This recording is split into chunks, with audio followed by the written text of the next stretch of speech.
Deciding which Apple MacBook Pro to buy used to be a very simple task with just a couple of options to choose from. But now the choice is becoming really complicated with multiple models in the lineup. That's where this MacBook Air versus MacBook Pro video comes in.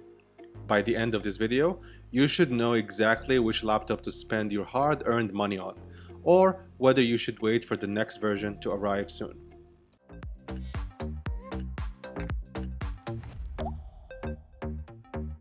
The MacBook Air is still the value leader with its $999 starting price, and it arguably gives you more bang for your buck in terms of performance than the 14-inch MacBook Pro.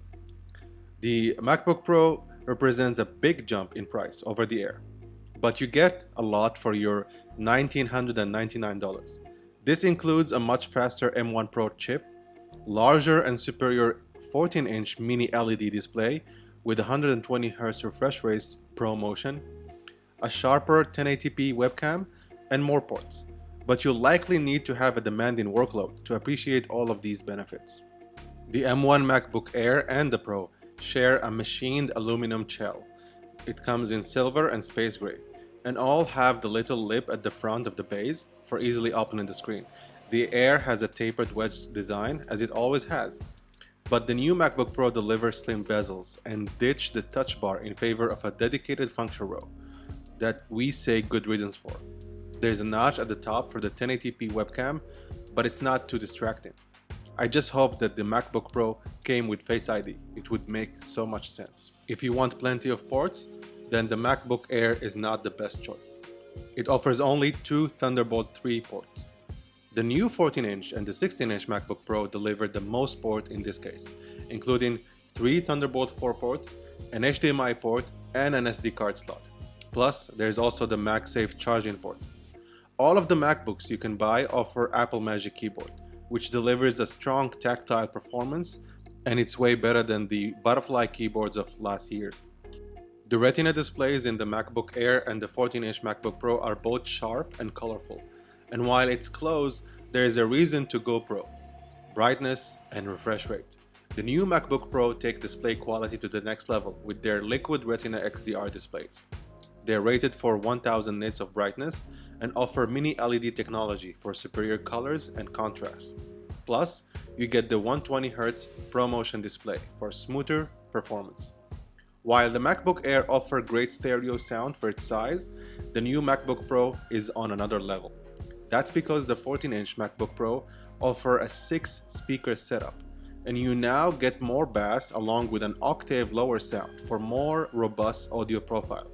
Plus, the new MacBook Pro supports Dolby Atmos in speaker as opposed to just headphones. The new 1080p webcam on the MacBook Pro is a welcome improvement, but quite frankly, it's not a huge upgrade compared to your smartphone front-facing camera.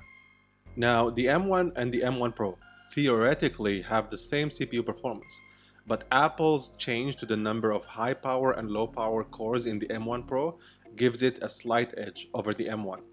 Simple tasks like running Spotify, Google Chrome will not benefit from the M1 Pro performance boost. However, in multi-core performance, the M1 Pro gains a 31% boost over the M1 in Geekbench 5, a program we use to measure CPU performance.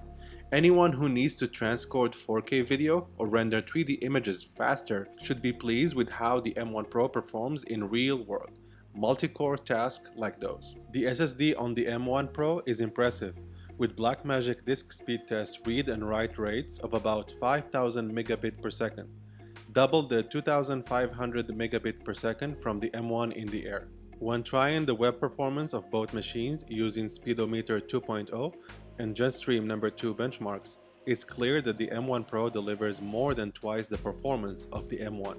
As for audio processing, I used the New Logic benchmark test where the M1 Pro could handle about 80 tracks more than the M1, which got a system overload warning. When it comes to video editing, the M1 Pro offers a clear advantage with its dedicated media engines. However, scrubbing through a 6K timeline at full resolution, I didn't see any slowdowns or jitter on both machines. Compared to the MacBook Air, the M1 Pro is a minute and 30 seconds faster than the M1 at encoding a 12-minute 4K video file to 1080p in Final Cut. On the GPU side, the MacBook Air has great integrated graphics performance, but it pales in comparison to what the MacBook Pro 14 can achieve. To render a 3D image in Blender, for instance, the MacBook Air takes a little over 8 minutes to do so, with its 8 GPU cores. But the MacBook Pro M1 Pro with 14 GPU cores renders the scene in a little under 4.5 minutes. Launching multiple apps one after the other is way snappier on the M1 Pro, which I think has to do more with the doubling of the SSD speed rather than the actual CPU performance. The MacBook Air has almost 13 hours of battery life. Even if you load up a bunch of apps, it will make it through your workday and your downtime. If you need a lot of battery life, this is the laptop to get, without a question.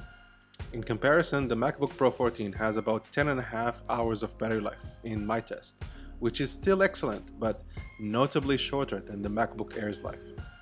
So the question remains, which MacBook should you buy?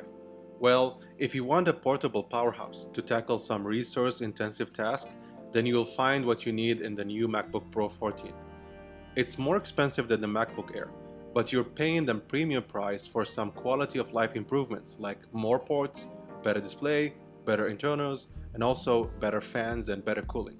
There are plenty of configurations to choose from, and it's easily one of the best MacBooks of this year that you can buy right now.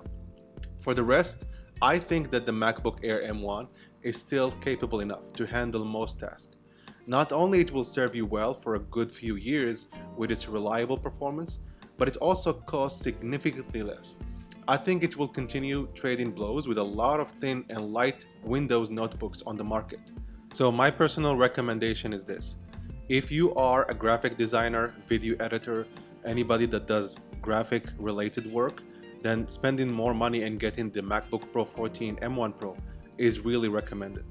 If you don't, and you're maybe a student and you just need it for some web browsing and work like that, then the MacBook Air is the way to go. Thanks for watching, and see you guys in the next one.